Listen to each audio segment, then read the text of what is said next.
All right, good morning, everybody, and happy Wednesday. We are halfway through the work week and talking about the forecast. If you have any questions, let me know. We're starting out with the pollen count, but if you have any questions about traveling across the state this week, or if you're going to Florida, if you're going to California, if you're on vacation, let me know. We can always fine-tune the forecast and show you what's going on around the country in the next several days. But specifically here in San Antonio, it's hot. It's going to be about 97 today, so it's going to be very humid for the last day of summer. Tomorrow, beginning of fall, and we have the pollen count. Take a look. Molds are light, pigweed is light, ragweed is light. Nothing is heavy on the current pollen count on this Wednesday morning, so looking pretty good. So if you have any questions, again, guys, let me know. Hello, Mohammed. Hope you're having a wonderful morning. And again, today's timeline, very hot. Here's a live shot at the medical center. Sunny skies and highs in the 90s today. So it's 94 at 3, but I do think our forecast high will be about 97 or so. When you factor in the humidity, the feels like temperature likely around 99 to 100. So it's going to be a very toasty day. Now, speaking of hot, the average last day of triple-digit weather in San Antonio is around August 20th. So we're past that. But the latest we've ever seen a triple-digit day in the city is actually back in 2005 on September 28th. So it shows you how hot it can get in the end of September, at the end of this month. But typically, towards this time of year and towards October, things start generally cooling down. But that's not to say today is not going to be hot. It's going to be very hot. Average high this time of year is about 89. It'll be around 97 today, so get ready for a summer-like day. And winds are not going to help. See, look at this. Winds are calm. Take a look. Temperatures are in the 80s. Winds are from the southeast, but at 2 miles an hour at that. Very calm wind speeds. Humidity is up. Dew point's right around 70 and middle 80s on your forecast temperature right now. And look at this, temperatures across the board near 87 at Pearsall, 84 at Eagle Pass, 86 in Carrizo Springs, and basically very similar numbers across the region. Bernie's still at 79, but still, we're still expecting a pretty hot and toasty day. Winds are very light. If anything, near the Rio Grande, near 5 to 10, and humidity is up. So that is a very tropical atmosphere, as it always is here in San Antonio.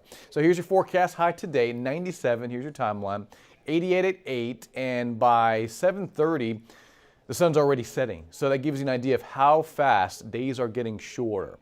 Mostly clear, maybe a few high-level clouds around 3, 4, 5, and 6 p.m., but mostly sunny, mostly hot, and a very summer-like day. And if you didn't hear before, well, it's the last day of summer, so right on par. Tomorrow is the autumn equinox, or the beginning of fall in the northern hemisphere, and you'd think that, yeah, things may cool down, but right now the next 3 or 4 days is going to be very summer-like. And you can see on water vapor, very similar setup. We have high pressure right overhead, and what that's doing is contributing to a lot of dry air aloft. So anywhere from San Antonio to the valley to North Texas, we're all underneath the influence of this ridge of high pressure, which is generally giving us clear skies, a couple of clouds here and there, satellite, and here's radar.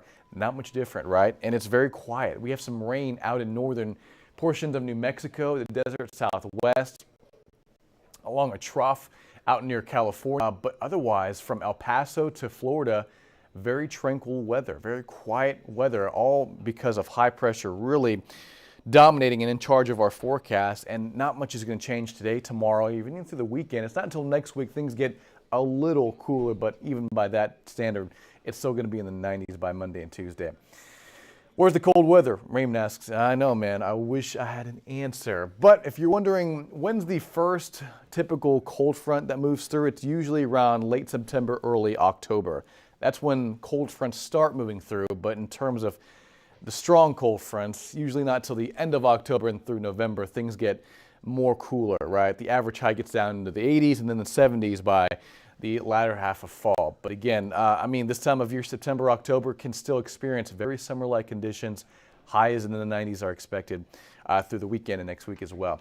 So that's the look at the overall pattern. Take a look at this. This is the ridge of high pressure that's really keeping a grip on our weather pattern. It's not going to break down, likely not until Friday and Saturday.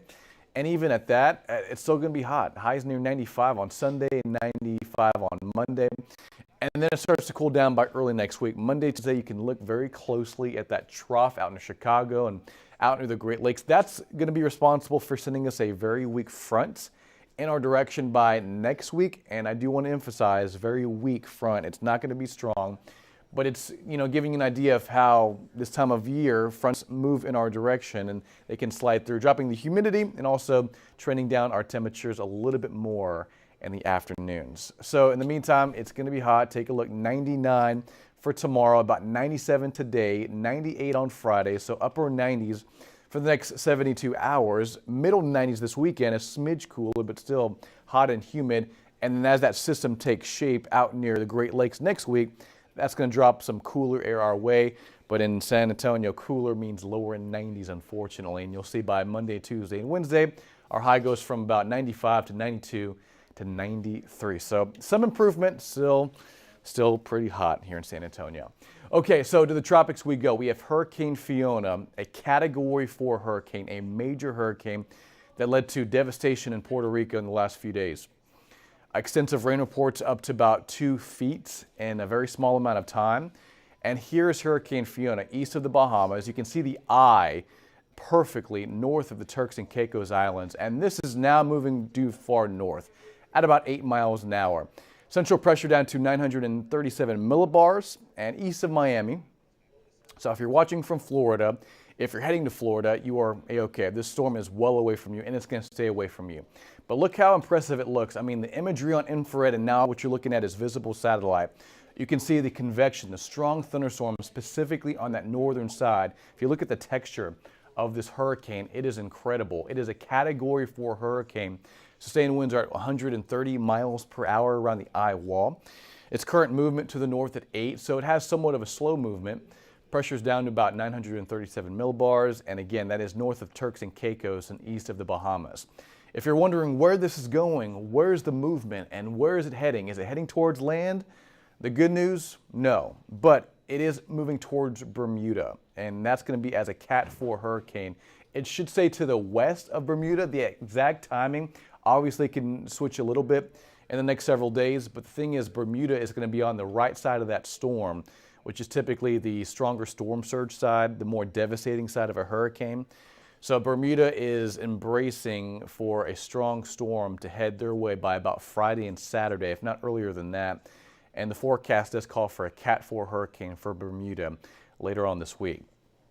So that is the latest on Hurricane Fiona. We'll just do one more glance at it on satellite imagery. This is infrared. So what you're seeing on these red, these deep pink colors around the eye in the center of circulation, that is indicating cooler cloud tops aloft. The colder the cloud top, the higher it is in the atmosphere, the more intense the thunderstorm. So around the eye wall, what you're seeing as it's spinning counterclockwise, moving farther north, is a very strong thunderstorm, specifically on that western and northwestern side as of those last frames, which is incredible. And you can even see the tropical bands feeding around the far north side of this storm, just north of the eye wall, and that's producing even more strong thunderstorms. So this is a pretty powerful hurricane. Matter of fact, the first major hurricane of the year. If you're just joining us, winds right now for Hurricane Fiona are 130 miles an hour. That does mark a Category 4 hurricane. Anything above Category 3 is major, and for it to hit Category 5 status, sustained winds need to hit 157 mile per hour or greater.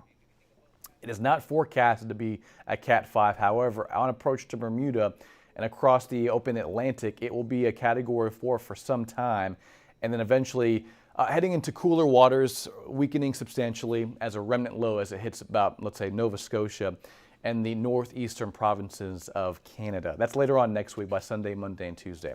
All right, back here at home, guys, it's going to be quiet. 97 today, 99 tomorrow. First day of fall tomorrow. And ironically, it's going to be the hottest day in the 7-day and the hottest day we've seen in quite some time. I mean, basically since early August.